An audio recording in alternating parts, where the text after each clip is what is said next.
Pertama-tama kita akan melihat struktur dasar perayaan Ekaristi. Dua bagian inti dari perayaan Ekaristi adalah liturgi Sabda dan liturgi Ekaristi. Kedua bagian inti ini dibingkai oleh dua bagian lain, itulah ritus pembuka dan ritus penutup. Yang termasuk di dalam ritus pembuka adalah persiapan, perarakan masuk, tanda salib, salam, pernyataan tobat, Tuhan kasihanilah, mada kemuliaan, dan doa kolekta. Menjelang perayaan Ekaristi, seyogyanya diadakan persiapan dengan menciptakan suasana yang hikmat, baik oleh umat maupun oleh imam dan para pelayan lainnya. Persiapan ini dapat dilakukan di sakristi. Awal perarakan masuk sebaiknya ditandai dengan lonceng yang dibunyikan di sakristi. Umat berkumpul di dalam gereja untuk merayakan Ekaristi. Ketika memasuki gedung gereja, umat dapat mengambil air suci yang disediakan, membuat tanda salib secara pribadi. Air suci mengingatkan umat akan pembaptisan mereka. Sekaligus dengan air suci, umat memohon supaya Tuhan menyucikan hati dan budi sebelum mereka mengambil bagian dalam perayaan Ekaristi. Sesudah itu, umat berlutut atau membungkukkan badan sebagai bentuk penghormatan kepada Kristus yang hadir. Umat berlutut jika di dalam gereja ada sakramen Maha Kudus yang disimpan di tabernakel. Umat membungkukkan badan jika tidak ada sakramen Maha Kudus yang disimpan di dalam tabernakel. Jika sakramen Maha Kudus ditaruh di dalam tabernakel, lampu khusus tabernakel harus bernyala. Lampu itu bernyala terus-menerus sebagai lambang dan ungkapan hormat akan kehadiran Kristus. Dengan hormat, umat mengambil tempat duduk. Dalam keheningan, umat dapat melakukan persiapan pribadi. Mereka berlutut sambil berdoa pribadi atau duduk tenang sambil mempersiapkan bacaan atau lagu-lagu yang akan dipakai dalam perayaan Ekaristi. Setelah seluruh umat berkumpul di dalam gereja, imam bersama dengan para pelayan berarak menuju altar diiringi nyanyian perarakan masuk. Seluruh umat berdiri. Dalam perayaan Ekaristi Maria, perarakan diatur sebagai berikut. Yang paling depan adalah pelayan yang membawa pedupaan yang mengepul, kemudian pelayan yang membawa salib perarakan yang diapit oleh pembawa lilin, lalu menyusul pelayan-pelayan lain. Di belakang mereka, diakon atau lektor yang membawa evangeliarium yang sedikit diangkat, dan paling belakang adalah imam. Sementara perarakan masuk, umat menyanyikan nyanyian perarakan. Tujuan nyanyian perarakan masuk ialah membuka misa, membina kesatuan umat yang berhimpun, menghantar masuk ke dalam misteri masa liturgi atau pesta yang dirayakan, dan mengiringi perarakan imam beserta pembantu-pembantunya. Setelah tiba di depan altar, imam bersama para pelayan membungkuk hikmat atau berlutut jika tabernakel ada di seputar panti imam. Diakon atau lektor yang membawa buku Injil atau evangeliarium tidak ikut memberi penghormatan, tetapi langsung ke altar untuk menempatkan evangeliarium ke atas altar bagian tengah. Setelah membungkuk hikmat, para pelayan menuju ke tempat duduk, meletakkan salib dan lilin pada tempat yang telah disediakan. Imam menuju ke altar dan mencium altar. Jika perlu, imam mendupai salib dan altar. Pada masa Paskah, imam dapat juga mendupai lilin Paskah pada saat melintas di depannya. Setelah nyanyian perarakan masuk selesai, imam dan umat membuat tanda salib. Tanda salib yang benar dan hormat dibuat pada dahi sebagai lambang budi dan pikiran, pada dada sebagai lambang hati dan kerendahan hati, dan dari bahu kiri ke kanan, karena dengan kedua bahu itu kita bekerja. Dengan membuat tanda salib, umat diingatkan akan pembaptisan mereka. Imam menyampaikan salam kepada umat untuk menunjukkan bahwa Tuhan hadir di tengah-tengah mereka. Umat menjawab salam dari imam dengan seruan dan bersama rohmu. Dalam tata perayaan Ekaristi disediakan 3 pilihan salam dari imam kepada umat dan juga salam yang disampaikan oleh uskup jika ia memimpin Ekaristi. Setelah imam mengarahkan umat beriman dengan kata-kata yang sangat singkat, menyusul pernyataan tobat. Sikap liturgi yang cocok untuk sebuah pernyataan tobat adalah berdiri. Oleh karena itu, umat tetap berdiri selama pernyataan tobat. Sesudah ajakan imam untuk pernyataan tobat, sangatlah tepat kalau umat hening sejenak. Imam dan umat mengucapkan bersama-sama rumus pengakuan umum. Pada akhir, imam memberikan absolusi, tetapi absolusi ini tidak memiliki kuasa pengampunan seperti absolusi dalam sakramen tobat. Pernyataan tobat disambung dengan seruan Tuhan kasihanilah kami, kecuali kalau seruan itu sudah termuat dalam salah satu rumus pernyataan tobat. Umat tetap berdiri. Dengan seruan ini, umat berseru kepada Tuhan dan memohon belas kasihannya. Sambil berdiri, umat menyanyikan atau mengucapkan mada kemuliaan.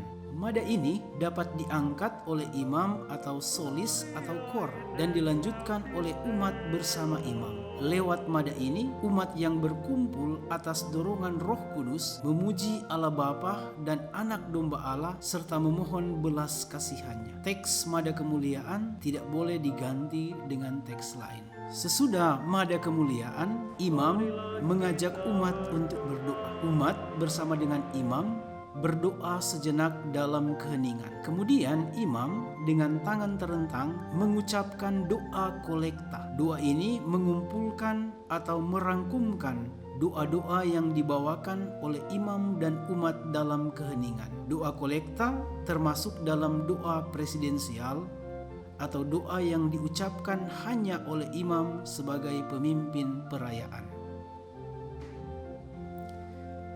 Bagian kedua dari perayaan Ekaristi adalah liturgi sabda. Bacaan-bacaan dari Alkitab dan nyanyian-nyanyian tanggapannya merupakan bagian inti dari liturgi sabda. Sedangkan homili, syahadat, dan doa universal atau doa umat beriman memperdalam liturgi sabda dan menutupnya. Sabda Allah itu diresapkan oleh umat dalam keheningan dan nyanyian dan diimani dalam syahadat. Setelah dikuatkan dengan sabda Allah, umat boleh memanjatkan permohonan-permohonan untuk keperluan seluruh gereja dan keselamatan dunia.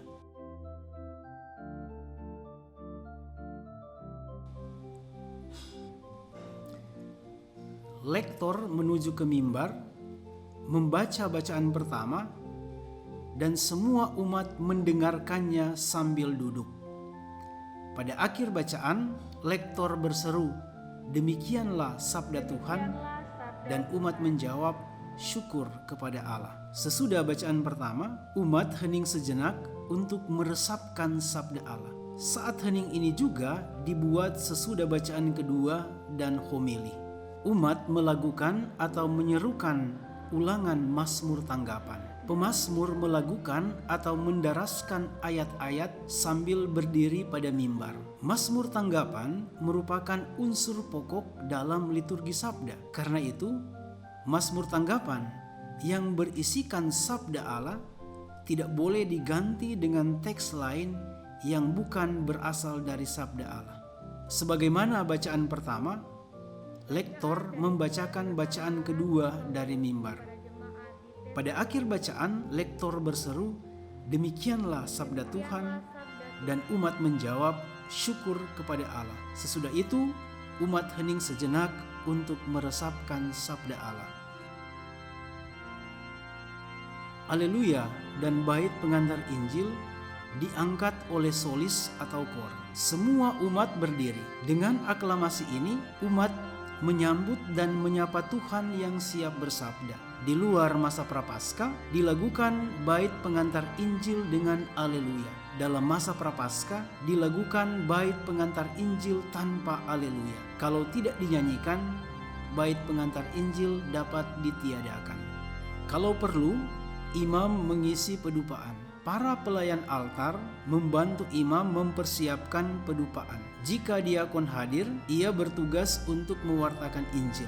Ia membungkuk hikmat di hadapan imam dan mohon berkat dari imam. Kalau tidak ada diakon, imam mengisi pedupaan dan memberkatinya. Ia menundukkan kepala dengan hormat ke hadapan altar dan berkata dalam hati, Allah yang Maha Kuasa, bersihkanlah hati dan mulutku, supaya aku dapat mewartakan Injil suci-Mu dengan pantas. Pembacaan Injil merupakan puncak liturgi sabda. Imam atau diakon menuju ke mimbar. Jika dipakai evangeliarium, terlebih dahulu ia mengambil evangeliarium dari atas altar. Bila perlu, imam atau diakon diiringi oleh para pelayan, pembawa pedupaan, dan pembawa lilin. Pada saat imam atau diakon sudah berdiri di mimbar untuk pewartaan Injil, semua yang hadir menghadap ke arah mimbar dan dengan demikian menunjukkan penghormatan khusus kepada Injil Kristus. Sementara itu, imam atau diakon menandai buku dan dirinya pada dahi, mulut, dan dada dengan tanda salib. Imam atau diakon mendupai buku bila ada pedupaan dan mewartakan Injil. Umat mendengarkan pewartaan Injil dengan berdiri. Sesudah membacakan Injil, diakon atau imam berseru. Pada akhir pembacaan Injil, imam atau diakon mencium buku dan berkata dalam hati, semoga karena pembacaan Injil dosa-dosa kami dihapus. Imam atau diakon tidak perlu mengangkat buku pada akhir pembacaan Injil. Evangeliarium ditempatkan di meja samping atau di tempat lain yang anggun dan serasi. Homili merupakan bagian dari liturgi dan sangat dianjurkan sebab homili itu penting untuk memupuk semangat hidup Kristen. Homili haruslah merupakan penjelasan tentang bacaan dari Alkitab. Homili dibawakan oleh imam atau diakon pada setiap hari Minggu dan hari pesta, dianjurkan pula untuk hari-hari lainnya. Sesudah homili dibuat saat hening. Sambil berdiri, umat menyanyikan atau mengucapkan syahadat atau pengakuan iman. Maksud pernyataan iman dalam Ekaristi ialah agar seluruh umat yang berhimpun dapat menanggapi sabda Tuhan yang dimaklumkan dari Alkitab dan dijelaskan dalam homili. Dalam tata perayaan Ekaristi disediakan dua rumusan syahadat, yakni syahadat Nikea Konstantinopel dan syahadat pembaptisan Gereja Roma yang dianjurkan dipakai pada masa Prapaskah dan masa Paskah. Dalam syahadat Nikea Konstantinopel, umat menundukkan kepala pada saat mengucapkan kata-kata, ia dikandung dari Roh Kudus, dilahirkan oleh perawan Maria, dan menjadi manusia. Khusus pada hari raya Kabar Sukacita dan hari raya Natal, semua umat berlutut pada saat mengucapkan kata-kata tersebut. Sesudah syahadat, menyusul doa universal atau doa umat beriman. Lewat doa ini, umat memohon keselamatan semua orang dan dengan demikian mengamalkan tugas imamat yang mereka peroleh dalam pembaptisan. Doa umat dapat dibawakan oleh diakon, solis, lektor, atau anggota jemaat dari mimbar atau tempat lain yang cocok.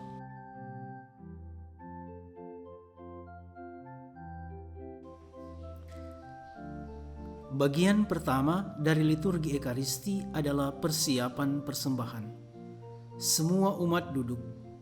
Setelah itu, nyanyian persembahan dimulai. Sementara itu, para pelayan mempersiapkan altar yang akan menjadi pusat liturgi Ekaristi. Para pelayan meletakkan korporale, purifikatorium, piala, pala, dan buku misa di atas altar. Wakil-wakil umat mengantar kepada imam bahan-bahan persembahan, yaitu roti dan anggur, atau juga pemberian lain untuk memenuhi keperluan gereja dan orang miskin. Umat juga mengumpulkan bahan persembahan berupa uang. Uang atau persembahan lain dikumpulkan tidak ditaruh di atas altar, melainkan di tempat lain yang pantas. Jika dibuat pedupaan, imam mendupai bahan persembahan, salib, dan altar. Sesudah itu, pelayan mendupai imam dan juga umat. Imam atau pelayan selalu membungkuk sebelum dan sesudah membuat pedupaan. Imam didupai karena pelayanan khusus yang ia sandang, umat didupai karena martabat luhur yang mereka peroleh lewat pembaptisan. Bila bahan persembahan sudah tertata di atas altar, imam mengundang umat untuk berdoa dengan kata-kata, "Berdoalah saudara-saudari, supaya persembahanku dan persembahanmu berkenan pada Allah Bapa yang Maha Kuasa." Umat berdiri pada saat imam mengucapkan kata-kata tersebut. Bagian persiapan persembahan diakhiri dengan doa atas persembahan yang sekaligus menghantar kepada bagian doa syukur agung.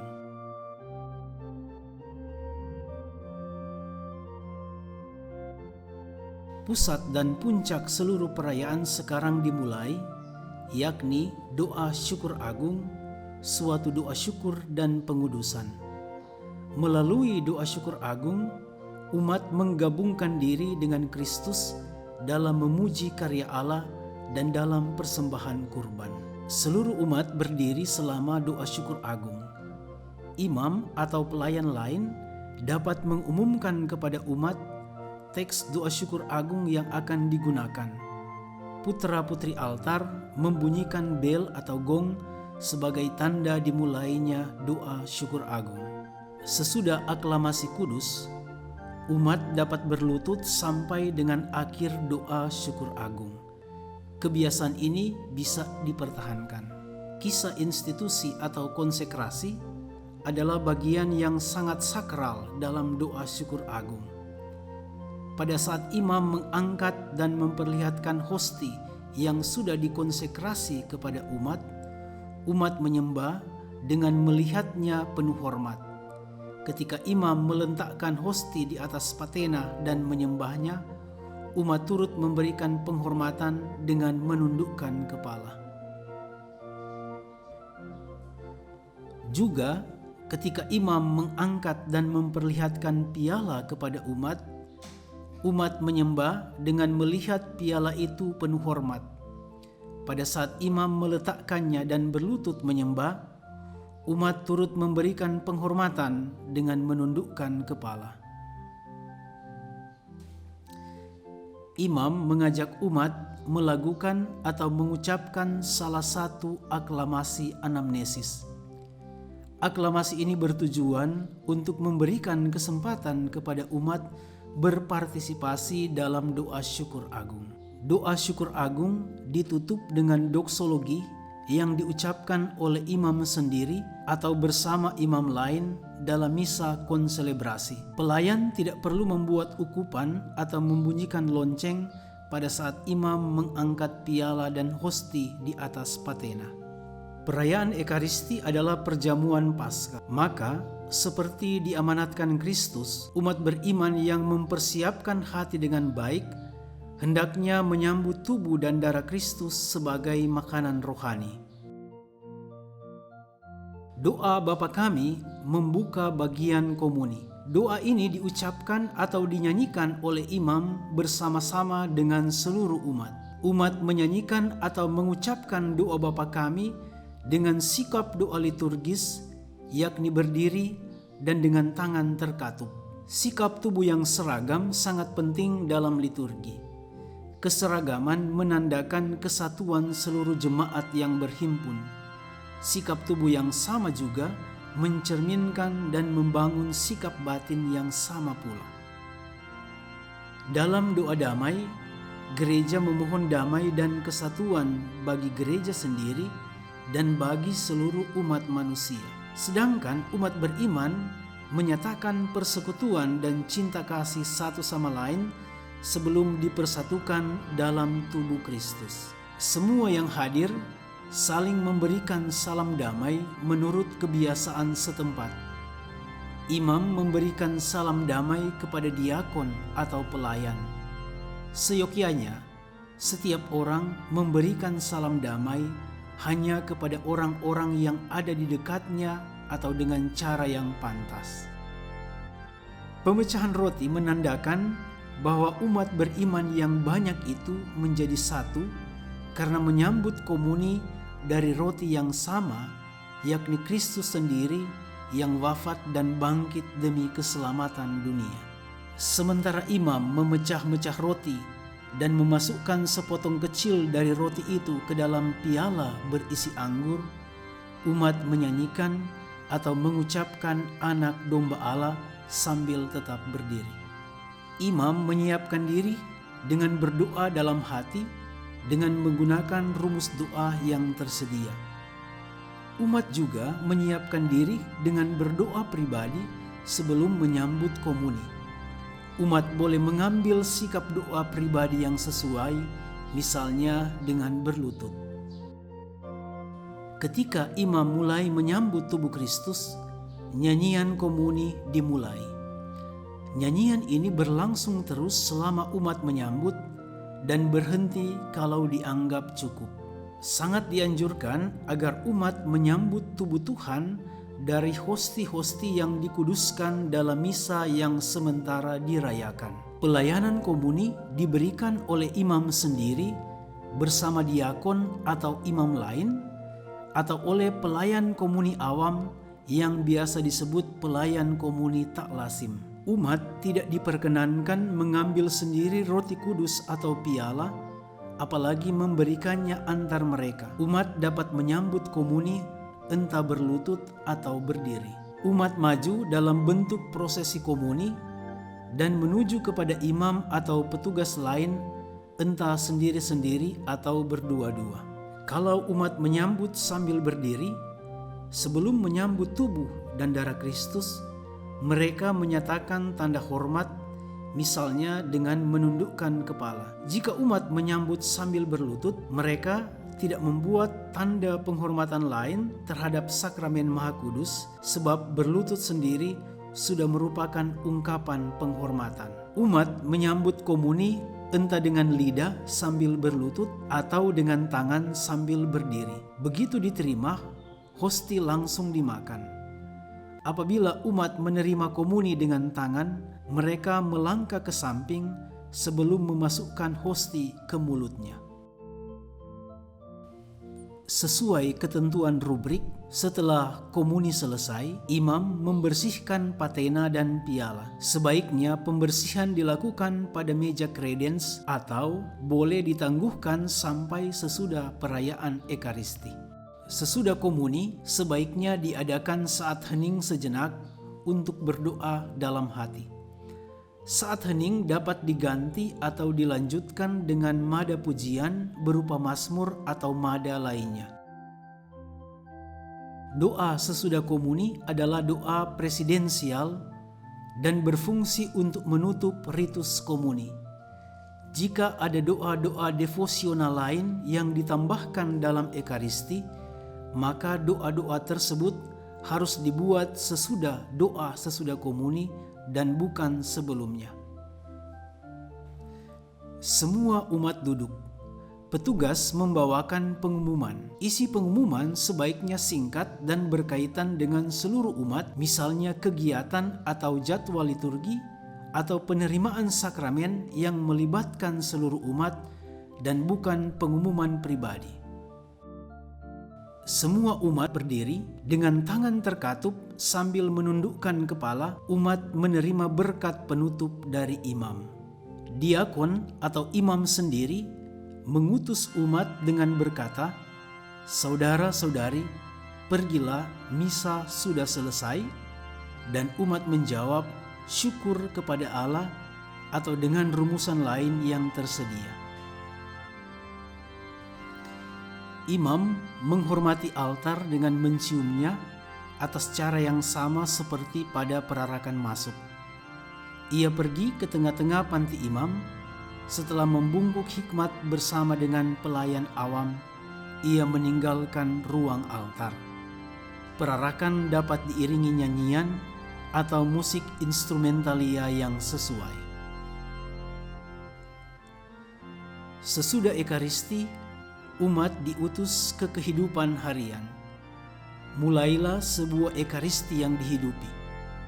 Dalam hidup setiap hari, umat memuji Allah melalui cara hidup yang sesuai dengan semangat Ekaristi dan memberikan kesaksian tentang pengalaman kerajaan Allah yang bersumber dari Ekaristi.